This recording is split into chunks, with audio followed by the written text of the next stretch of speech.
ये सत्र बहुत महत्वपूर्ण होने जा रहा है और पहले सत्र में जो हमने बातें करी हैं, जहां से आवाज़ निकली कि शिक्षा के अधिकार को जब तक जीवन और मरण का प्रश्न नहीं बना लेते हैं तब तक ये हक हमें मिलता नहीं है। जब तक जन जन में इस आवाज़ को हम पहुंचाते नहीं हैं तब तक ये हक हमें मिलेगा नहीं।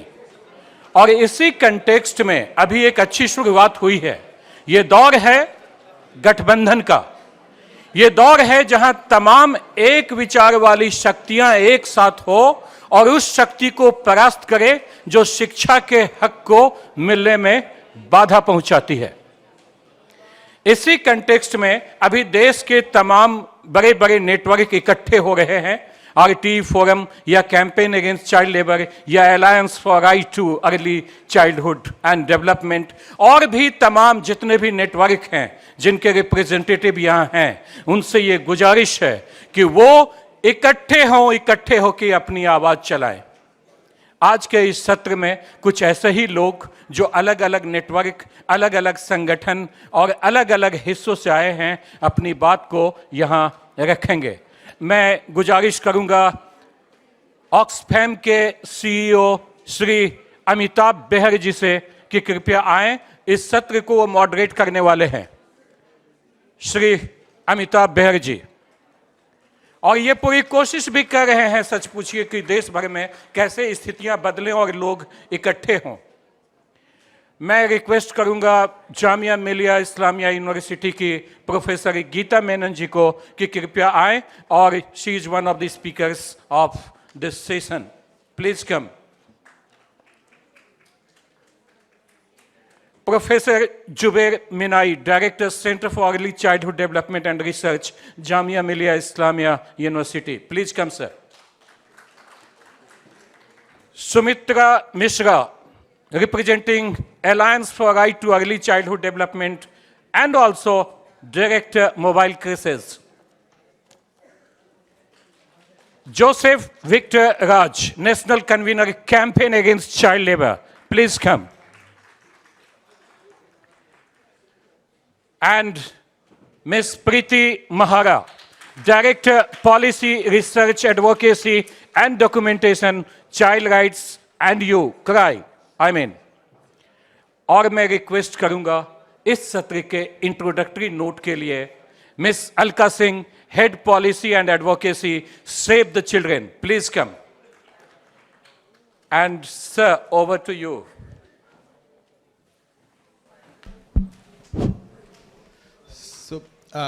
आप सबको जय भीम, सलाम, आदाब, गुड आफ्टरनून, जय जोहार।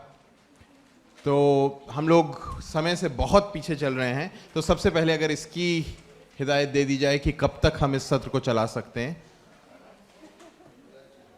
लंच तक तो चला सकते हैं। लंच का मतलब क्या है? लंच तक तो चलेगा ये सत्र। थोड़ा let's be very specific, otherwise we'll just not be able to manage. आप बता दीजिए।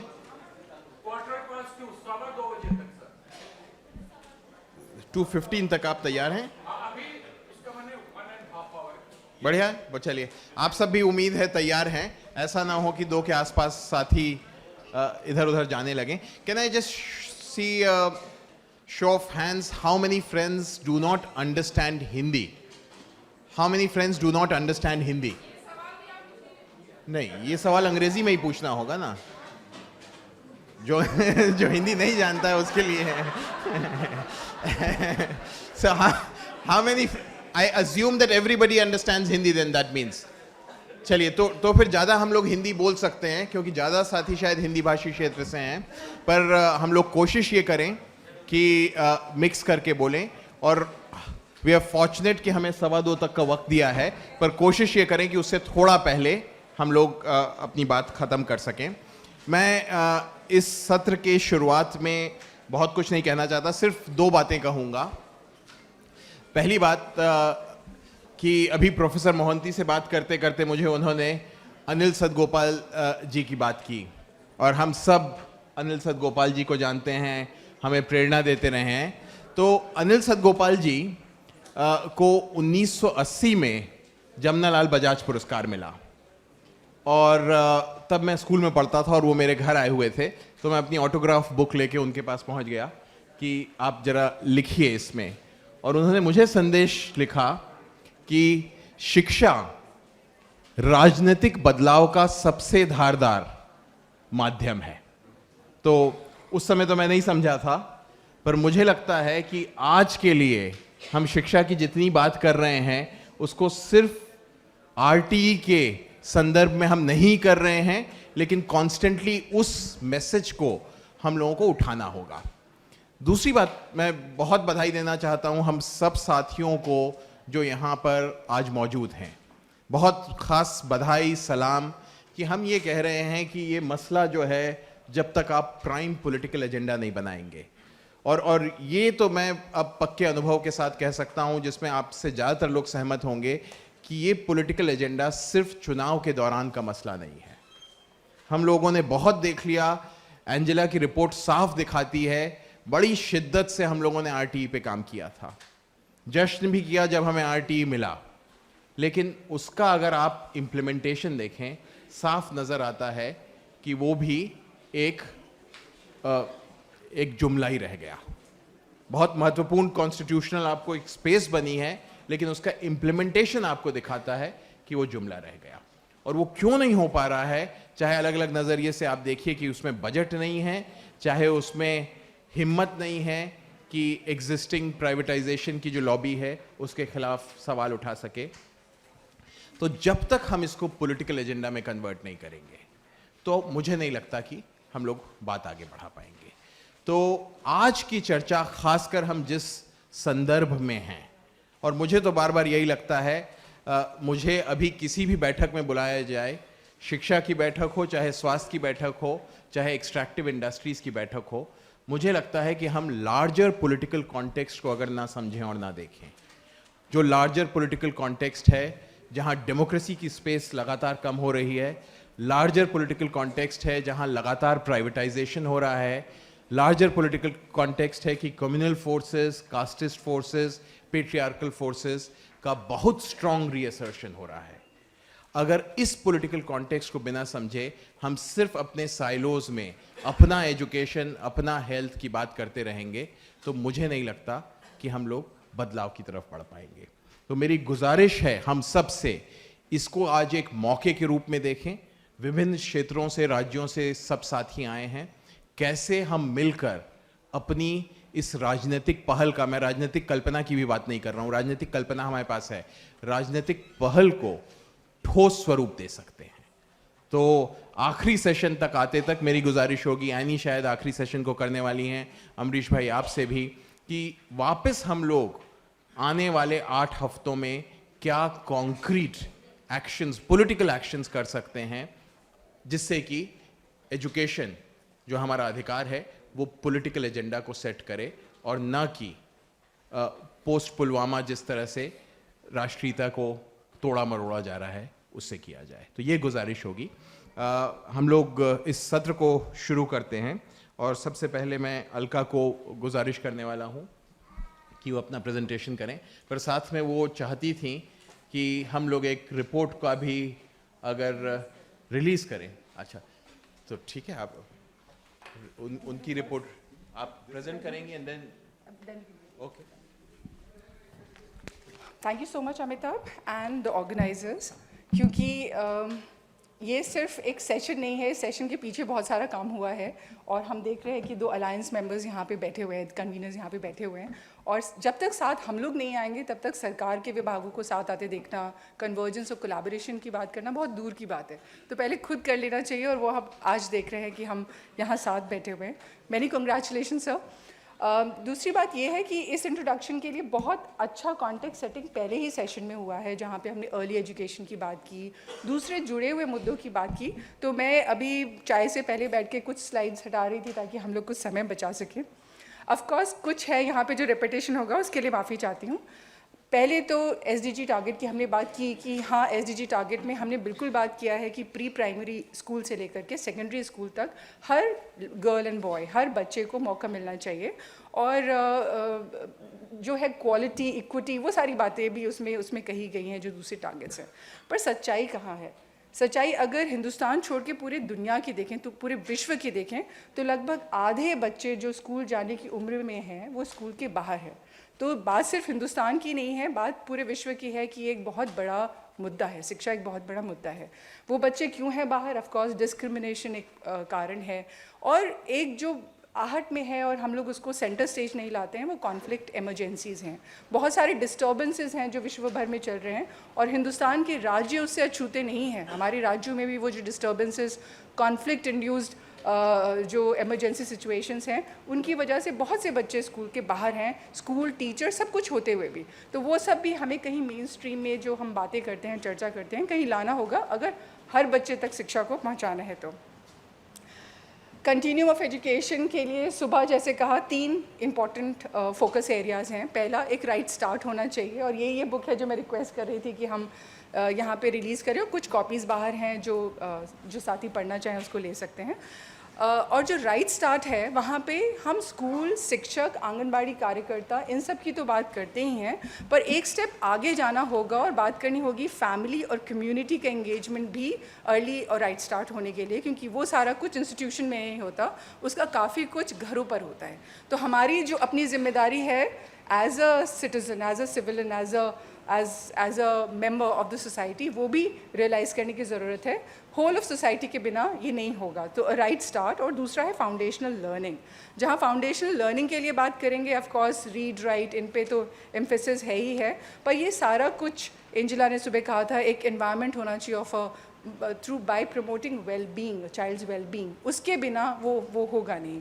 और तीसरा अनइंटरप्टेड लर्निंग है, जहाँ पे हमें देखना पड़ेगा इंफ्रास्ट्रक्चर है या नहीं है, क्या हमारे पास बच्चे जा भी सकते हैं, उतना यूनिट्स हैं या नहीं है, फैसिलिटी है या नहीं है, और फिर बाकी चीज़ें जो डिस्क्रिमिनेशन और दूसरी वजहों के वजह से ऑब्स्टैकल्स हैं, उनको हम कितना दूर कर पा रहे हैं। इन सभी बातों को अगर हम ध्यान में रखें और फिर सोचें हम किन बच्चों की बात कर रहे हैं हिंदुस्तान के कॉन्टेक्स्ट में, तो let's make it child centred. पहले ये थोड़ा सा एक स्लाइड में दिखाऊंगी कि वो बच्चे कौन हैं जिनके बारे में हम चिंतित हैं और बात कर रहे हैं। आधे बिलियन बच्चे हैं हिंदुस्तान में, 50 करोड़, और उन 50 करोड़ में से जो 22% बच्चे हैं वो गरीबी रेखा से नीचे रह रहे हैं। तो हम इतने बच्चों के लिए तो सरकार जो अकाउंटेबिलिटी है वो वहाँ है जहाँ जिनके बारे में हमने फर्स्ट पैनल में बहुत गहरी चर्चा की है। लेकिन बाकी चीज़ों को इंश्योर किए बिना शिक्षा भी इंश्योर करना पॉसिबल नहीं है। अगर हमारे बच्चे अंडर नरिश्ड हैं, स्टंटेड हैं, वेस्टेड हैं, तो वो सारा एड्रेस करके ही हम सोच सकते हैं कि ये क्वालिटी एजुकेशन और जिस तरह की चीज़ें हम लर्निंग में बच्चे के देखना चाहते हैं वो पॉसिबल होगा। अगर न्यूट्रिशन के बाद दूसरा step early childhood care and education का देखें, तो 3 से 6 साल तक के जो बच्चे हैं हिंदुस्तान में जो इनरोल्ड हैं आंगनबाड़ी में, वो सिर्फ 38% हैं, 38% हैं। और कुल मिलाकर के भी अगर प्राइवेट और सब कुछ देख लें तो 27% बच्चे जो हैं वो किसी भी तरह के प्री स्कूल फैसिलिटी में स्कूल में नहीं जा रहे हैं। और एक आंकड़ा है कि 60% बच्चे 3rd स्टैंडर्ड कंप्लीट करने के पहले ही ड्रॉप आउट हो जा रहे हैं। और हमारा जैसा वनीता कौल जी ने कहा था कि बहुत बड़ा कारण ये है कि उनको प्री स्कूल एजुकेशन नहीं मिला है, तो वो कभी कोप अप ही नहीं कर पाते हैं 1st स्टैंडर्ड के सिलेबस से और आगे की पढ़ाई से। ये 2 चीज़ें हैं, पर प्रोटेक्शन हमारे लिए सबसे इम्पॉर्टेंट इसलिए भी है क्योंकि कुछ सर्वेज़ हैं जो 2007 का मिनिस्ट्री WCD का सर्वे था, वो ये कहता था कि हर 3 में से 2 बच्चा जो है वो रिपोर्ट कर रहा है किसी न किसी तरह के अब्यूज़ का। 8.2 मिलियन 80 लाख बच्चे चाइल्ड लेबर हैं इस देश में। 20 लाख बच्चे जो हैं वो सड़कों पे रह रहे हैं, काम कर रहे हैं या गुजर बसर कर रहे हैं। और 47% जो लड़कियां हैं वो 18 साल से पहले उनकी शादी हो रही है। तो ये बच्चे हैं जिनके बारे में हम जिनकी शिक्षा के लिए हम चिंतित हैं। एक सरकारी रिपोर्ट है जो पिछले साल निकली MHRD की, जो ये कुछ नंबर्स दिखा रहा है, और प्राइवेट और पब्लिक दोनों नंबर्स हैं इसमें, सरकारी दोनों नंबर्स हैं। कितने स्कूल्स हैं हमारे पास, तो जहाँ प्राइमरी में 8,40,000 के करीब स्कूल हैं, सेकेंडरी सीनियर सेकेंडरी तक जाते जाते इन स्कूलों की नंबर सिर्फ 1,12,000 तक बच जा रही हैं। सरकारी आंकड़े हैं दोनों प्राइवेट और पब्लिक स्कूल को मिलाते हुए। तो जहाँ हमारा कंटिन्यूम ऑफ एजुकेशन का ये ड्रीम है कि 2030 तक या उसके पहले हम सारे बच्चों को पूरा ये एजुकेशन का जो एक्सेस है वो होगा, वो इस इंफ्रास्ट्रक्चर पे बेस है। और हमने बहुत सुना कि जहाँ स्कूल बंद हो रहे हैं वहाँ ये देखें कि बंद होने की जगह क्या और लेयर्स बढ़ाने की ज़रूरत है, लेवल्स बढ़ाने की ज़रूरत है। दूसरी चीज़ें जो इस पर बहुत ज़्यादा असर डालती हैं वो दूसरी पॉलिसीज़ हैं, जहाँ राइट टू एजुकेशन को आम तौर पे समझा जाता है कि सिर्फ 6 से 14 साल के बच्चों के एज ब्रैकेट के लिए है। वहाँ पे 3 से 6 छूटे दिख रहे हैं, 3 से 5 छूटे हुए दिख रहे हैं, और 15 से 18 दूसरे कानून के आने से भी, जो चाइल्ड लेबर प्रिवेंशन एक्ट आया है, उससे समझ ये है कि वो काम कर सकते हैं और उनका स्कूल से, खास करके गरीब जो डिसएडवांटेज कम्युनिटी से बच्चे आते हैं, उनका छूटने की पॉसिबिलिटी, रिस्क जो है वो बढ़ जा रहा है। विक्टर है यहाँ इस बारे में बात करेंगे, पर चाइल्ड लेबर हमने सेंसस का ही डेटा देखा, 5 से 14 साल जो आरटीई एक्ट के ब्रैकेट में ही आता है। और मैं जो ध्यान यहाँ पे सबका लाना चाहूँगी वो ये है, रूरल अर्बन डिवाइड में हम शहरों को विकास का एक पिक्चर देखते हैं कि शहर बन रहे हैं तो विकास हो रहे हैं। अगर आप चाइल्ड लेबर की संख्या हिंदुस्तान में देखेंगे तो रूरल में 11 मिलियन से 8 मिलियन तक घटा है थोड़ा, लेकिन अर्बन में जो है वो 1.3 मिलियन से 2 मिलियन हो गया है। अर्बन सिनेरियो में चाइल्ड लेबर बढ़ गए हैं, जो बच्चे स्कूल से बाहर हैं वो बढ़ गए हैं। और जहाँ ट्रेडिशनली बच्चे कॉटन फार्मिंग और टी गार्डन में काम करते दिखते थे एग्रीकल्चर और रूरल कॉन्टेक्स्ट में, वहाँ अब बच्चे इनविजिबल हैं क्योंकि वो डोमेस्टिक हेल्प हैं घरों में, शहरों में आकर के। वहाँ वो गारमेंट मैन्युफैक्चरिंग यूनिट में कहीं बेसमेंट्स में काम कर रहे हैं जो दिख ही नहीं रहे हैं। तो उनका मॉनिटरिंग और प्लस जो पूरा का पूरा फैक्ट्री से घर की तरफ शिफ्ट होना कालप्रा के आने से जो हो गया है, वो इनविजिबल हिडन जो बच्चे हैं उनको हम स्कूल तक कैसे पहुंचाएंगे, ये एक बहुत इम्पॉर्टेंट पॉइंट है। सेव द चिल्ड्रन की अपनी स्टडी है, पर मुझे और कहीं बहुत ज़्यादा डेटा इस बारे में दिखता नहीं है, इसलिए यहाँ शेयर कर रही हूँ कि 20 लाख बच्चे हिंदुस्तान की सड़कों पे तो रह रहे हैं, काम कर रहे हैं, लेकिन उसमें से 63% बच्चे ऐसे हैं जो इलिटरेट हैं, बिल्कुल पढ़े लिखे नहीं हैं 20 लाख में से। और 68% बच्चे 3 से 6 साल की उम्र के ऐसे हैं जो किसी भी तरह की आंगनबाड़ी, ICDS, इस प्री स्कूल फैसिलिटी में नहीं है। मतलब आगे आने वाले जो साल होंगे वहाँ पे भी ये बच्चे अभी से छूटे हुए हैं। और ये जहाँ शहर की बात है, तो अगर पॉपुलेशन टर्म में देखें तो जो शहरी पॉपुलेशन है उसका 1.2% पॉपुलेशन जो है वो सड़कों पे रह रहा है। तो जिस तरह से शहरीकरण हो रहा है उसे भी चैलेंज करने की ज़रूरत है कि क्या हमारे सिटी प्लान्स, डेवलपमेंट प्लान्स उस तरह के हो रहे हैं जहाँ हम बैठ के प्लानिंग कर रहे हैं कि हमारे शहर कैसे होने चाहिए, वहाँ भी बच्चे छूटे दिखाई दे रहे हैं। एक इम्पॉर्टेंट बात इस पूरे स्कूल, एक्सेस टू स्कूल और गर्ल एजुकेशन खास करके उसमें सेफ्टी की है। सिर्फ यहाँ पे 4th पिलर पे ध्यान दिलाना चाहूँगी, जहाँ पे बोथ रूरल कॉन्टेक्स्ट और अर्बन कॉन्टेक्स्ट में, शहरों और गांव दोनों के बच्चों ने कहा 37% और 33% कि उन्हें स्कूल जाना भी सेफ़ नहीं लगता है। जो रिस्क था स्कूल सेफ्टी का, उन परसेप्शन स्टडी है, कुछ 6 स्टेट्स में की गई है, लेकिन सेफ्टी इतना बड़ा मुद्दा है। अगर 40% लड़कियां सेफ़ नहीं समझती हैं स्कूल पहुंचने तक के रास्ते को भी, तो हम सारी फैसिलिटी स्कूल में भी करेंगे, एनवायरनमेंट तो छूट ही जाएगा जिसके कारण बच्चे स्कूल नहीं पहुंच पाएंगे। नीति आयोग पे कुछ चर्चा सुबह हुई है। हमने देखा नीति आयोग और United Nations resident coordinator office ने मिलकर के भारत सरकार के लिए, भारत के लिए कुल 306 SDG टारगेट्स का चयन किया है। पिछले साल उसका फर्स्ट रिपोर्ट आया था, और अगर मैं सही हूँ तो उस 306 टारगेट्स में से हम सिर्फ 62 ट्रैक कर पा रहे हैं। उनके लिए हमारे पास डेटा है, बाकी के लिए हमारे पास डेटा भी नहीं है कि हम उसको ट्रैक कर पाएँ। तो सुबह हमने एविडेंस बेस्ड प्लानिंग की, मॉनिटरिंग, आउटपुट लेवल इंडिकेटर्स की बात की, पर अगर हम सही तरीके के इंडिकेटर्स और डेटा सेट ही नहीं रखते हैं तो ये मॉनिटरिंग कैसे होगी, एक बड़ा क्वेश्चन मार्क है। इंटरेस्टिंग बात यह है कि जितने एस्पिरेशनल डिस्ट्रिक्ट्स हैं उनके लिए कुछ 54 इंडिकेटर्स निकाले गए थे, और उसमें से आप देखेंगे कि 70% जो इंडिकेटर्स हैं वो बच्चों से जुड़े हुए हैं, हेल्थ, न्यूट्रिशन, एजुकेशन और वोकेशनल या स्किल डेवलपमेंट। जो 60% जो हैं वो बच्चे या यूथ से जुड़े हुए हैं। इतना सारा वेटेज होने के बाद भी जो बजट इनफ्लो है, जो स्ट्रक्चरल कोलैबोरेशन होना चाहिए, वो सारा नहीं है। कुछ इंडिकेटर्स जैसे प्री स्कूल तो मेंशन ही नहीं है उन एस्पिरेशनल डिस्ट्रिक्ट्स के लिए भी, और स्कूल में भी जैसा सुबह हम देख रहे थे कि नेट एनरोलमेंट रेशो ही पहला इंडिकेटर है, जिसके लिए प्रिपरेटरी इनपुट लेवल क्या होगा वो कुछ भी नहीं है। लास्ट स्लाइड है बजट के बारे में, और हमने जब मिनिस्ट्री ऑफ फाइनेंस को अप्रोच किया था कि बजट बढ़ाइए बच्चों के लिए, उन्होंने कहा फंड्स डिवॉल्व हो गए हैं, टैक्स डिवोल्यूशन हुआ है, 32 से 42% बढ़ा करके हम स्टेट्स को दे रहे हैं। स्टेट्स के पास ज़्यादा पैसा है, ऑटोनॉमी है, उनको खर्चा करना चाहिए। तो हमने छोटी सी एनालिसिस एक NIPFP के साथ में कराया और ये पाया कि दो चीज़ें हैं। टैक्स डिवोल्यूशन बेशक हुआ है, 42% पैसा स्टेट्स के पास गया है, और दूसरी चीज़ जो हुई है जो हमें सुनाई नहीं दी ज़्यादा, वो ये है कि जो सेंट्रल असिस्टेंस था स्टेट्स को, जो पैसा जाना था फ्लैगशिप प्रोग्राम्स और दूसरे उसमें घटाई हुई है, वो घट गया है। और वो घट ऐसे गया है कि जो स्टेट का शेयर पहले 15% होता था, वो अब 40% हो गया है। तो कुल मिलाकर के अगर नेट देखेंगे स्टेट को कितना मिला और कितना घटा, तो ये ग्राफ दिखाता है जिसमें ज़्यादातर स्टेट्स आपको नीचे दिखाई देंगे। मतलब कुल मिलाकर के सोशल सेक्टर का पैसा और कुल मिलाकर के बच्चों पे जो खर्चा होता था इंक्लूडिंग एजुकेशन, वो स्टेट लेवल पे लगभग हर स्टेट में गिन के ऊपर के 5 स्टेट घट गया है। तो ये जो 14 फाइनेंस कमीशन, ज़्यादा पैसा, ऑटोनॉमी, डिसेंट्रलाइजेशन, एक आई वॉश था। और असली में अगर स्टेट्स को कम पैसा मिला है तो कहाँ से ऑटोनॉमी आएगी और कहाँ से हम स्ट्रेटेजिकली डिसाइड कर पाएंगे कि बच्चों के लिए आगे क्या करना है। सो ये मेरा आखिरी स्लाइड है। Thank you so much.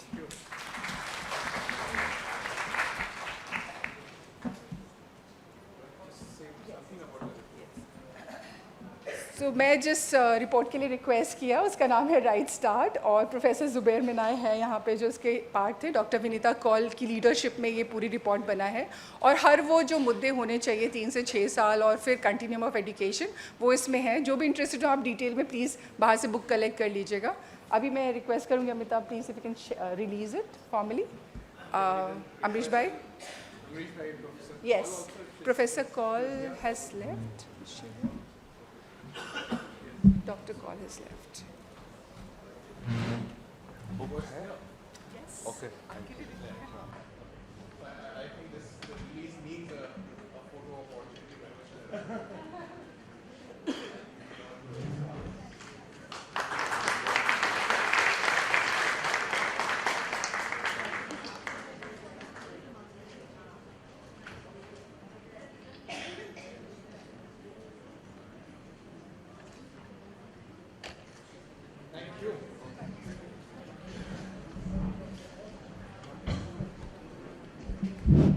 So I'm going to change the format a little, and I'm going to suggest that because we've been listening for a long time, after every speaker, looking at the time, I'm going to suggest that we take 1 or 2 interventions. सुझाव होगा कि हर मसले को प्रश्न के रूप में न रखा जाए, पर कोई टिप्पणी हो। पर बहुत गुजारिश है, मैं ओपन कर रहा हूँ, कई दफ़े ओपन करने के बाद लगता है कि गलती की क्या, कि अगर कोई बहुत साथी 10 मिनट 12 मिनट बोल जाए, वो ना करें। 1-1.5 मिनट में अपनी कोई 2 साथी बात रखना चाहते हैं तो पहले यहाँ से देखें। ओके, एक साथी यहाँ और एक साथी इधर कोई। Okay, let's do that. या आप 2 साथी हैं, माइक आ जाना चाहिए आप तक, नहीं तो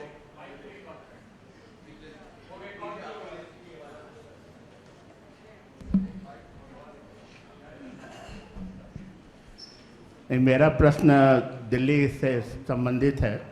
दिल्ली सरकार बहुत ज़ोर शोर से प्रचारित करती है कि एजुकेशन पे बहुत ज़्यादा खर्च किया जा रहा है, और इस साल के बजट में शायद 26,000 करोड़ का बजट रखा गया है। उसका रेशियो क्या है जीडीपी का? वो जो हम डिमांड करते हैं 6%, उससे ज़्यादा है या कम है, या एवरेज जो नेशनल एवरेज है उसके बराबर है? Thank you. इसका जवाब तो आसान है। 6% नेशनल जीडीपी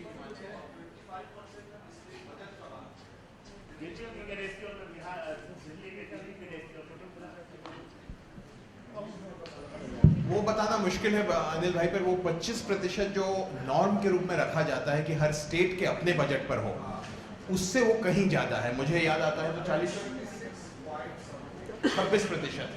ओके, तो उससे ज़्यादा है और वो नॉर्म को मीट कर रहा है फिलहाल। जीडीपी के रूप में शायद मेरे पास तो आंकड़ा नहीं है, किसी के पास होगा तो देंगे। आप बोलिए। तो जैसे मैं कह रहा था, हो सके प्रश्न ना हो, दूसरे स्पीकर से मैं गुजारिश करूंगा कि जो हम सुन रहे हैं उस पर भी टिप्पणी करके बात को आगे बढ़ाते रहें।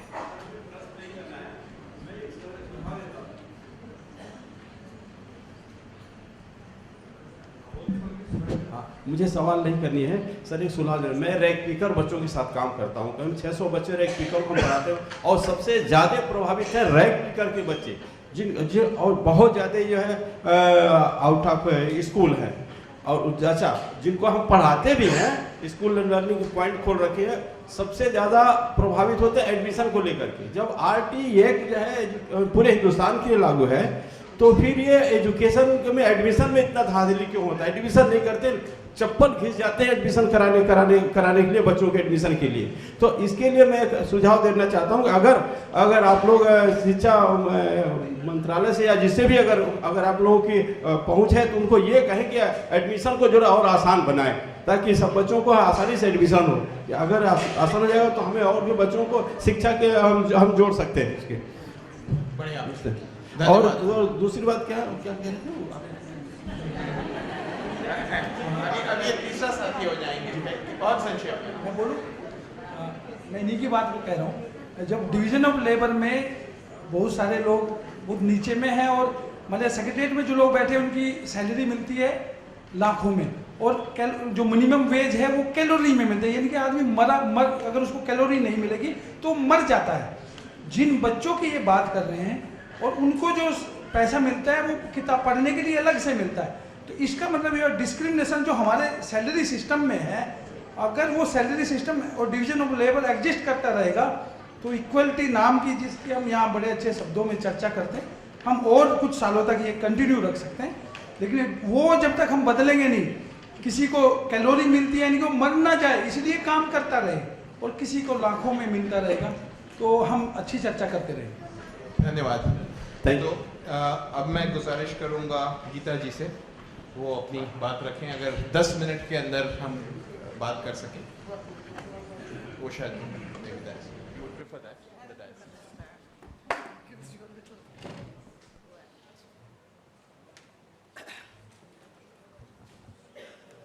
Good afternoon to everyone. नमस्कार।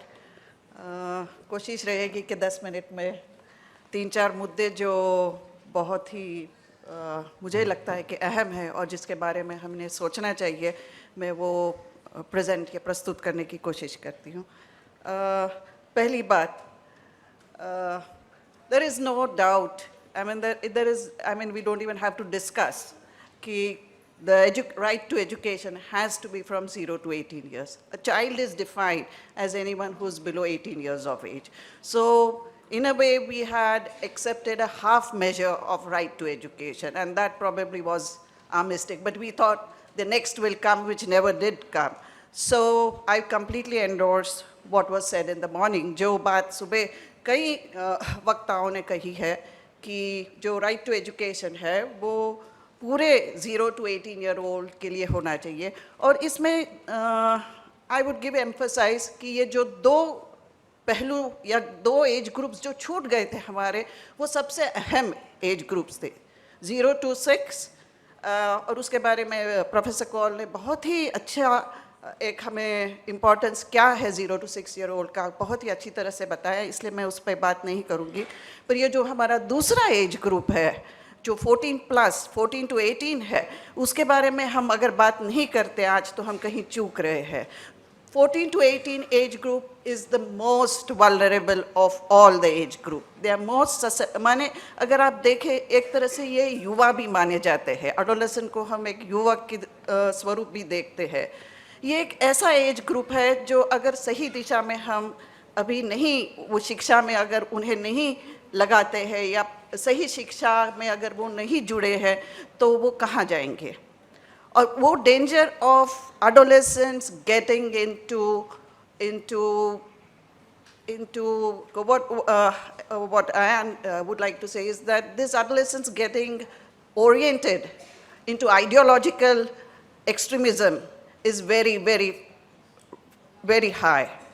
Adolescents, when they do not have the right kind of education and the right kind of engagement, the risk of the vulnerability that they have to drugs, to extremism, to any kind of ideology that promotes hate is very, very high. And I think we all are seeing the risk of that even today. So we need to really understand what the adolescents need. Apart from this aspect, adolescents are also very close to productive age group. So where is it that they're going to get their work from? What is it that they're going to be engaged as citizens? What is going to be their role as parents, you know? So I feel that we have not thought enough. And if tomorrow there is going to be a platform which says that, okay, let's include 14 to 18-year-old into the right to education, my question then to the RT Forum and all of us who are here is, do we even know what we should be asking? What should our ask be?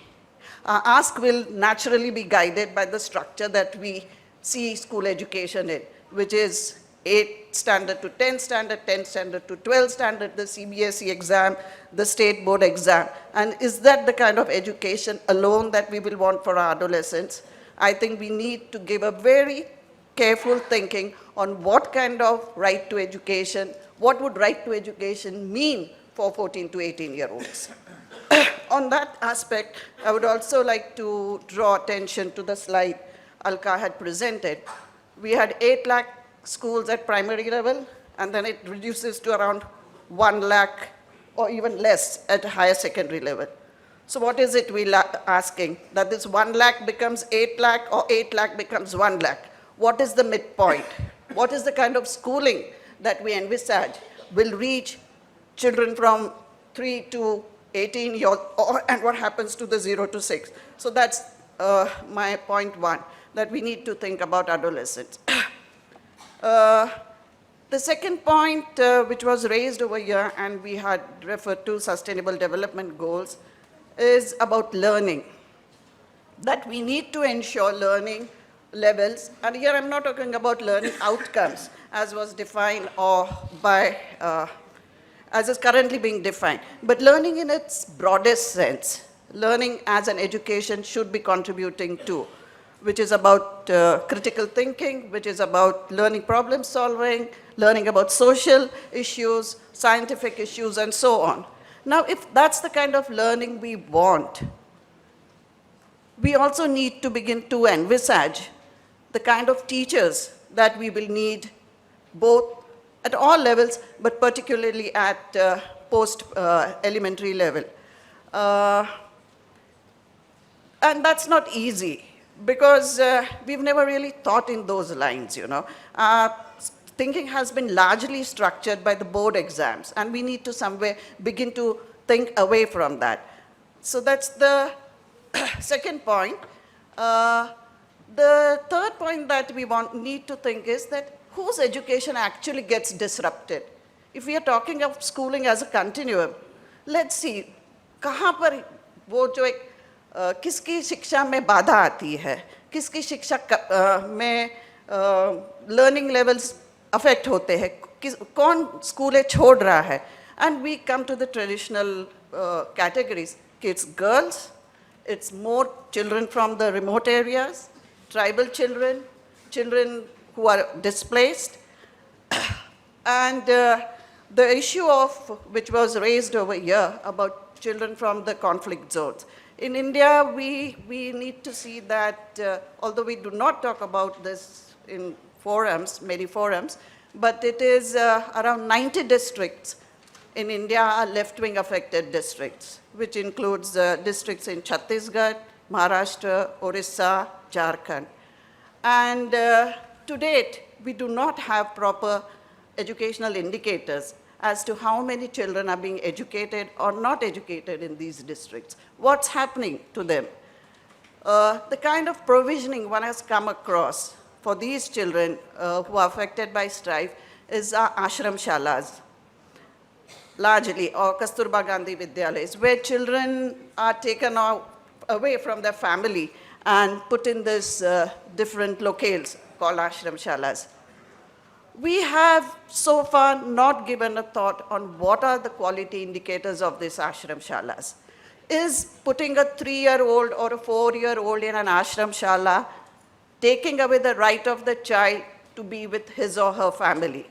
So when we talk of education of these children, we also need to cognize that somewhere the child is losing out on other rights. The right to be with the family, the right to know about his or her own culture, the right to his or her own religion. And so this needs a lot of thoughtfulness. We need to really understand that when we talk of marginalized children, be it from conflict zones, girls, tribals, somewhere the broad categories of deprivation, we fail to unpack them. We fail to understand the lives of a marginalized child, and therefore probably the mistake that is happening is the education programs, which are so structured and so standardized and so homogeneous, are unable to engage the most marginalized children. And that's where we begin to see the disruption of education. Ki unhe shiksha, they are not able to engage and relate to the education that's being, that's being provided to them. And as such, we find that the dropout rate is way higher amongst the marginalized group. And particularly, we find that from primary to secondary, there is a serious slide in numbers, and from secondary to higher secondary, even more. Since I have 2 minutes more, I'll skip on the other points, but I'll make one point. Since there was the slide on sustainable SDG goals, the SDG 4 is related to many other SDGs. In particular, this time there has been a specific SDG called SDG 16, which is on peace education, peace building. And it is felt, and worldwide it is being taught that SDG 4 and SDG 16 are very related. SDG 4 on education can happen only in peaceful societies. Wherever there is conflict, wherever there is war, the SDG 4 gets most affected. Similarly, SDG 4 has the potential of contributing to peace and peace building. And in the current times, we really need to be cognizant on that aspect of it. कि हम किस तरह की शिक्षा दे रहे हैं, किस तरह का curriculum हो रहा है, and if a kind of religious discourse is infiltrating our schools, then we are also, there is something called that this is going to be, this is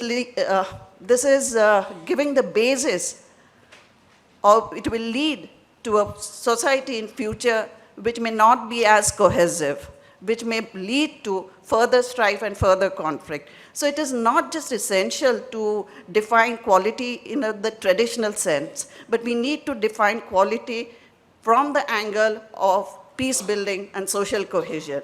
Curriculum has to move towards peace building, socially cohesive building of society. It has to adhere to the constitutional core values. You cannot play around with that because the price we pay will be very heavy. So as an RT forum, we need to be talking not about just the safety in school in terms of physical sense of punishment and safe buildings, but safety is about mental safety, safety in future, and safety in in the kind of roles these young children are going to play in the society tomorrow. Thank you. Thank you, Geeta ji. Thank you. So again, I'm going to stick to, okay, one here, somebody here. Okay, aapse. Okay, please go ahead. Just one. Yeah. आप बोलना शुरू करिए, मुझे लगता है सुन लेंगे लोग. Sorry, आपको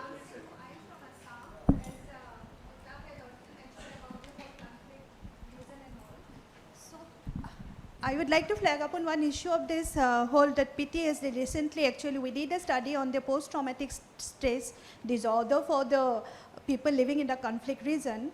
And we have seen that 2 years back, there was a counter-insurgency operation in Assam, and many of the schools are occupied by the militaries. Like in that situation, there are lots of fear amongst us children.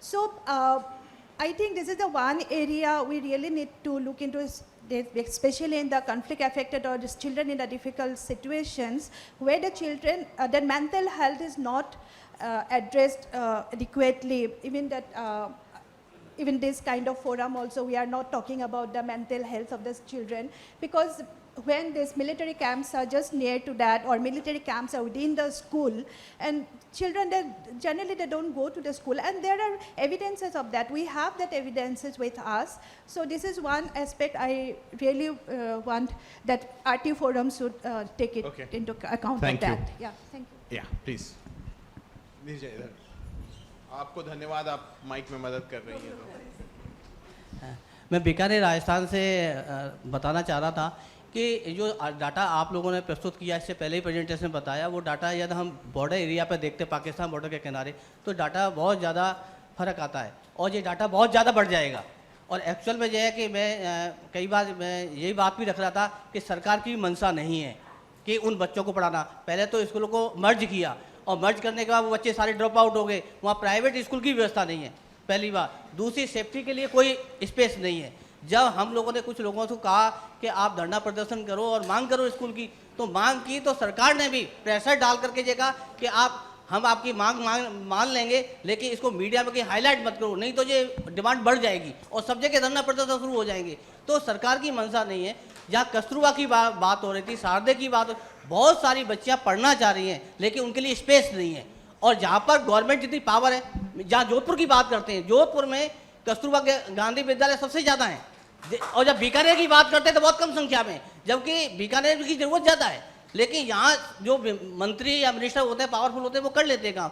रही बात, एक बार madam ने कहा था कि mid day meal वाला ICDS में, actual में यह है कि वहाँ मिड डे मील भी नहीं मिल रहा 2 साल से। स्थिति यह है कि लोग 10% कमीशन मांगती है सरकार के लोग जो बैठे हैं, मंत्री तक को पता है, सबको पता है, लेकिन इस पर कोई एक्शन नहीं ले रहा। और कोई भी, मैंने कई बार पर्सनली मंत्री जी से भी कहा, मैंने कहा आपके डिपार्टमेंट के लोग 10% कमीशन मांग रहे हैं, हम कमीशन कहाँ से ला के दें? और इस वजह से हमारे लोगों का सारा मिड डे मील नहीं मिल रहा। पढ़ाई की बात तो छोड़ दो, बच्चे ही नहीं आ रहे। तो ऐसी स्थिति में सरकार, जो भी सरकार बदलती है, लोग वही हैं, डिपार्टमेंट के लोग वही हैं, खाने वाले वही लोग हैं। तो इस रूप में भी बात होनी चाहिए कि इस करप्शन को कैसे रोका जाए। यदि करप्शन नहीं रोकेगा तो व्यवस्था सुधरेगी नहीं। थैंक यू, धन्यवाद। तो मुझे लगता है कि बहुत ज़रूरी है इस तरह की चर्चा में जो साथी बाहर से आए उनके अनुभव भी शेयर हों। पर मैं बस 1-2 बातें कहना चाहूँगा। गीता जी ने एक इम्पॉर्टेंट बात कही, मेरे लिए कम से कम वो एजुकेशन के रूप में होगा। हम लोगों को समझना है कि 14 से 18 में किस तरह की शिक्षा की ज़रूरत है। तो क्या सिर्फ वो 10वीं 12वीं तो नहीं चलेगा, तो क्या सोचना होगा, वो किस तरह से सोचेंगे, वो ज़रूरी है।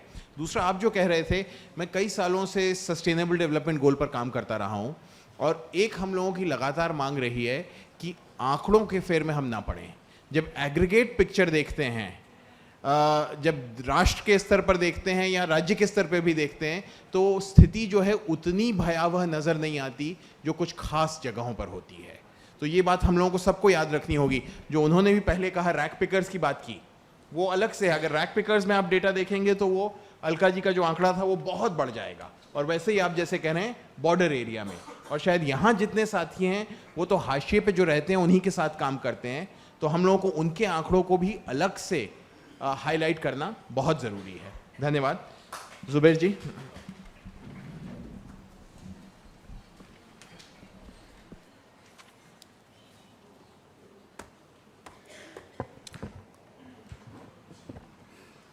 नमस्कार। Thank you Amrish ji, chairperson.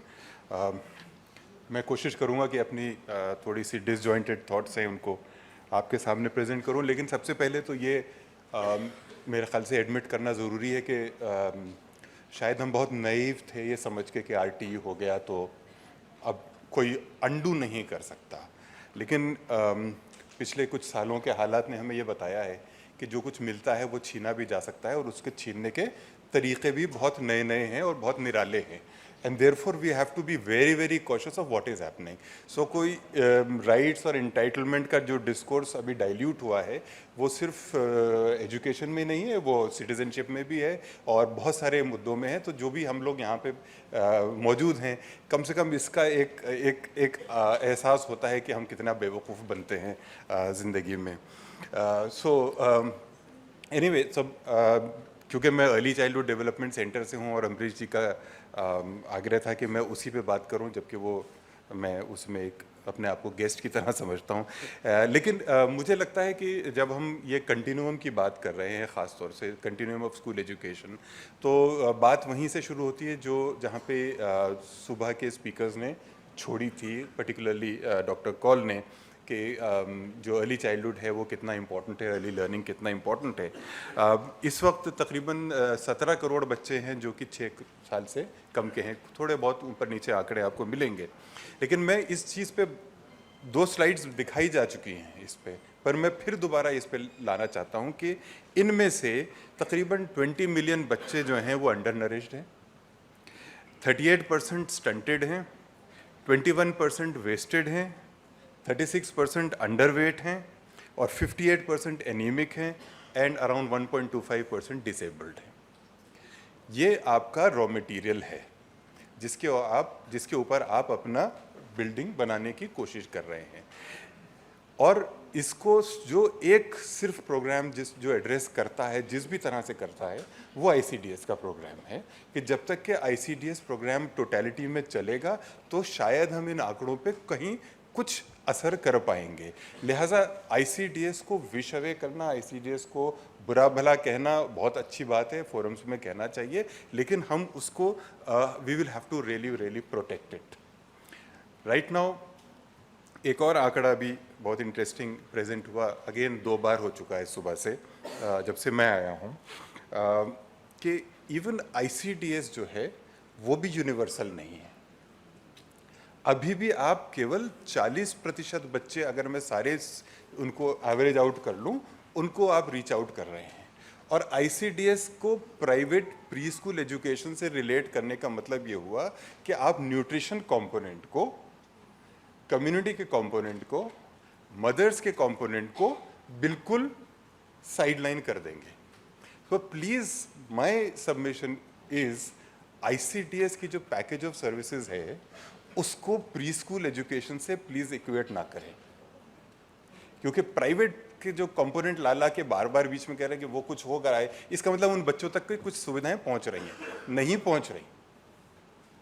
Those services are not reaching. So one, हम ऑलरेडी पहले ही सेल्फ गोल्स के साथ ही चल रहे हैं कि हमारे बच्चों के साथ हम पहले से ही भेदभाव कर रहे हैं, उन तक के हम पहुंच ही नहीं पा रहे हैं।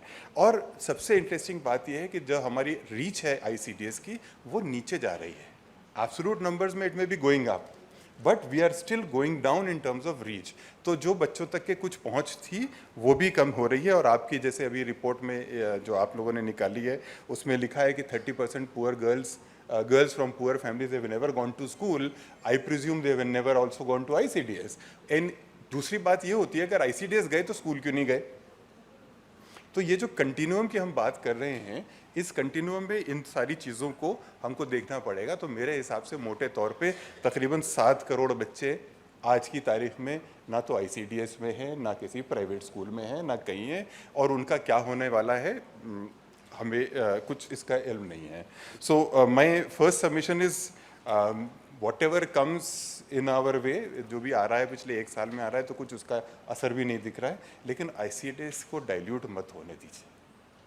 और ICDS को डाइल्यूट करने का एक और रीज़न ये भी है कि जो लास्ट कुछ सालों में रिपोर्ट्स आई हैं अबाउट लर्निंग आउटकम्स, उन्होंने undue focus as a nutrition undue focus जो है वो पेडागोजी और लर्निंग आउटकम्स पे कर दिया है, जिसकी वजह से सबको लगता है कि ये जो मिड डे मील है ये वेस्ट ऑफ मनी है, बच्चों को पढ़ना चाहिए। बच्चे पढ़ेंगे कैसे जब स्टंटेड हैं, अंडरवेट हैं, एनीमिक हैं, तो पढ़ेंगे कहाँ से? इसलिए जो फोकस हो रहा है प्री स्कूल करिकुलम पे, अच्छी बात है, बहुत अच्छी बात है, होना चाहिए, डिज़ायरेबल है, लेकिन न्यूट्रिशन कंपोनेंट कहीं डाइल्यूट ना हो जाए, इसके अगेंस्ट हमको गाइड करना देखना पड़ेगा। और आप लोगों को शायद इल्म हो कि एक अम्ब्रेला ICDS बना है। अम्ब्रेला ICDS का मतलब ये हुआ कि उसमें तकरीबन 7 स्कीम्स को एक जगह कर दिया गया है, जिसके अंदर anganwadi services instead of the total ICDS, child protection सबला एडल्ट्स एंड गर्ल्स वाली, चाइल्ड प्रोटेक्शन सर्विसेज जो ICPS बहुत बड़ा एक स्ट्रक्चर बना था, बहुत अच्छा, उसको इसमें सबसूम किया जा रहा है। क्रैश स्कीम को किया जा रहा है, नेशनल न्यूट्रिशन मिशन को किया जा रहा है, और एक प्रधानमंत्री जी की मातृ वंदना योजना थी उसको एक जगह किया जा रहा है। अब क्या इस शक्ल अख्तियार करेगा हमें नहीं मालूम, लेकिन ये ज़रूर मालूम है कि बच्चों का नुकसान होने वाला है और बहुत ज़्यादा नुकसान होने वाला है कि जितने बच्चे अभी तक के कुछ उनको मिल भी रहा था उसमें भी एक तरह की दिक्कत होने वाली है। एक अप्रोचेस हैं to study this early childhood, और आई डोंट नो फॉर्चुनेटली और अनफॉर्चुनेटली इकोनॉमिस्ट को बहुत इसमें दिलचस्पी हो गई है, तो मुझे थोड़ी सी घबराहट होती है क्योंकि उसमें फिर पर चाइल्ड कॉस्ट और ये सारी चीज़ें आनी शुरू हो जाती हैं जिसका मेरे तो समझ में आता नहीं कि उसका एजुकेशन से क्या लिंक है। लेकिन कुछ इकोनॉमिस्ट की अभी रिपोर्ट्स आई हैं जो इंटरेस्टिंग हैं। तो एक तो ये कि एवरेज जो आंगनवाड़ी है हमारी वो 4 घंटे खुलनी चाहिए, लेकिन कोई बच्चा on an average in a progressive state like Andhra Pradesh spends only 90 minutes in the anganwadi, क्योंकि वो इनफॉर्मल सेटअप है। अब उस 90 मिनट्स में ये सारा ट्रांजैक्शन होना है जिसको हमको ठीक से देखना पड़ेगा कि क्या क्या क्या सिचुएशन निकल के आएगी आगे जाके।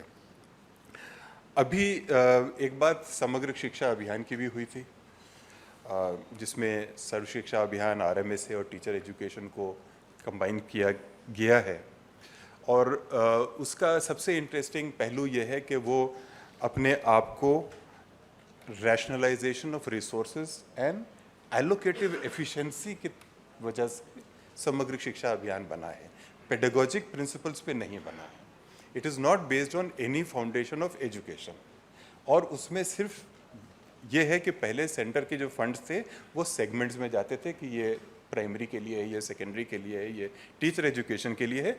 अब ये टोटल कंटिन्यूम में होगा, और फेडरलिज्म की ट्रू स्पिरिट में उन्होंने कहा स्टेट्स विल प्रायोरिटाइज कौन कितना कहाँ खर्च करेगा। हमारा RTE का एक्सपीरियंस जहाँ जहाँ स्टेट के ऊपर चीज़ें छोड़ी गई थी वो मेरे ख्याल से बहुत अच्छा नहीं रहा है। I am not for centralisation, but at the same time certain things have to be done up front and said ये है। जैसे RTE के अंदर एक सेक्शन था जिसमें डिसएडवांटेज बच्चों का चयन करना था, और स्टेट्स के ऊपर वो जिम्मेदारी छोड़ दी गई कि आप चयन कीजिए डिसएडवांटेज कौन है। शायद ही 2 या 3 स्टेट्स ऐसे होंगे, मेरे ख्याल से 1 या 2 स्टेट्स जिन्होंने इसको अच्छे से किया। एज अ रिजल्ट जो डिसएडवांटेज पॉपुलेशन जिसको बेनिफिट मिलना चाहिए था SSA का, because the states did not identify, उनको नहीं मिला। यही चीज़ यहाँ पे भी शायद होने वाली है, और जो इन्होंने उसका रैशनल दिया था कि वेस्टेज ऑफ रिसोर्सेज है, उसका हमारे पास कोई एविडेंस नहीं है कि there has been a wastage of resources on education and therefore we need this Samagra Shiksha Abhiyan. Anyway, so in the government agencies including NCERT they started this process. उन्होंने एक गाइडलाइन बनाई और एक करिकुलम बनाया ड्राफ्ट NCERT ने, जिसमें 3 से 8 साल के बच्चों के लिए अर्ली चाइल्डहुड एजुकेशन दिया, जिसके 2 साल जो है वो RTE में आते हैं। 6 से 8 साल 3 to 8 में 2 साल RTE में आते हैं। तो ये कन्फ्यूजन एक जानबूझ के मुझे लगता है क्रिएट किया गया कि कौन सा बच्चे को RTE मिलेगा, कौन से बच्चे को नहीं मिलेगा। और जो भी पूरा करिकुलम NCERT ने बनाया है वो स्कूल रेडीनेस, प्रिपेयर्डनेस, ट्रांजिशन के फ्रेमवर्क में बनाया है, और बहुत अच्छे अच्छे शब्द उसमें इस्तेमाल होते हैं। मेरे बहुत सारे कलीग्स उसमें हैं। It is very nicely put, but मेरी सिर्फ उससे ग्राउज ये है कि वो बड़ा पेडागोजिक और नीड बेस्ड है, और वो अब जो RTE का एक था कि अर्ली चाइल्डहुड को एक राइट की शक्ल में देंगे, वो डॉक्यूमेंट में राइट्स फ्रेमवर्क कहीं से नहीं आता है। सो अगर हम कुछ कर भी रहे हैं तो कम से कम उसके अंदर राइट्स फ्रेमवर्क करना चाहिए। और उन्होंने ये भी कहा कि क्योंकि 2 तरह के बच्चे होंगे, 3 से 6 साल के और 6 से 8 साल के, और उसके लिए सेपरेट काडर चाहिए, सेपरेट टीचर चाहिए, और उन्होंने ये लिखा है उसमें कि उसके लिए एक नया टाइप ऑफ टीचर चाहिए। वो नया टाइप ऑफ टीचर की कोई परिकल्पना हो नहीं पाई कि कौन सा वो नया टाइप ऑफ टीचर है और कौन सा वो नया टाइप ऑफ स्कूल है जो हम बात कर रहे हैं। 1 minute, 2? Okay. You can do your concluding comments. Okay, so I don't want to jump the gun, लेकिन हम एक छोटी सी स्टडी कर रहे हैं for save the children and colocation के ऊपर, जो colocation is being talked about as one of the things that should happen, कुछ जगह पे उसको बहुत पॉलिटिकली कन्वीनियंटली उसको कह दिया गया क्लोजर ऑफ स्कूल्स, और उसका फ़ायदा भी हुआ राजस्थान में, लेकिन उसके प्रॉब्लम्स आ रही हैं। मेरा सिर्फ एक कहना है कि आंगनवाड़ी का एक स्पिरिट था जब 1975 में वो लाया गया था। It was a community driven programme, it was not an education programme. The moment you colocate it goes out of the hands of the community. और भी बहुत सारे मुद्दे हैं, सेफ्टी के हैं, पेरेंट्स की एंजाइटी के हैं, वो बहुत सारे हैं, लेकिन कम्युनिटी के हाथ से आपने आंगनवाड़ी ले ली। और जो उसमें एक केरला में और तमिलनाडु में हम देखते हैं जो वाइब्रेंसी है कि पेरेंट्स खुद आ रहे हैं, पका रहे हैं, बच्चों का देख रहे हैं, वो सारी वाइब्रेंसी जो है वो धीरे धीरे इसको ख़त्म कर रही है। और बाकी इश्यूज जो भी आएंगे उसमें एक और इशू समग्र में ये आ रहा है कि जो ICDS आंगनवाड़ी की जो parent mother association and parent teacher association of RMSA, तो कौन उन पे प्रीडोमिनेट कर जाएगा और जो जिनके छोटे बच्चे हैं उनकी कौन सुनेगा, वो सारे मुद्दे सारे आएंगे। Anyway, so finally I just want to say कि have to ensure access to early childhood in the ICDS form. You can reform it, you can make it better for all. One study by Abu Saleh Sharif for AP study says you incentivize it.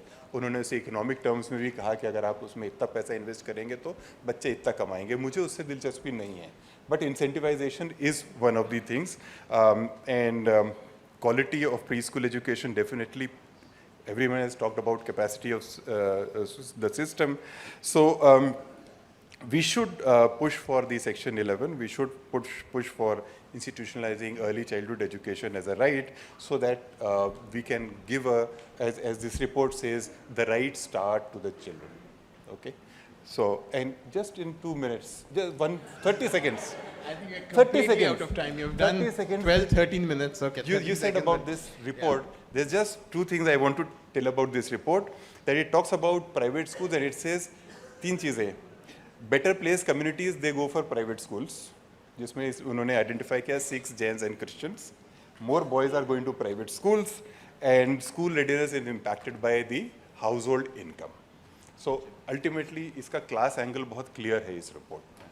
Thank you so much for Thank you.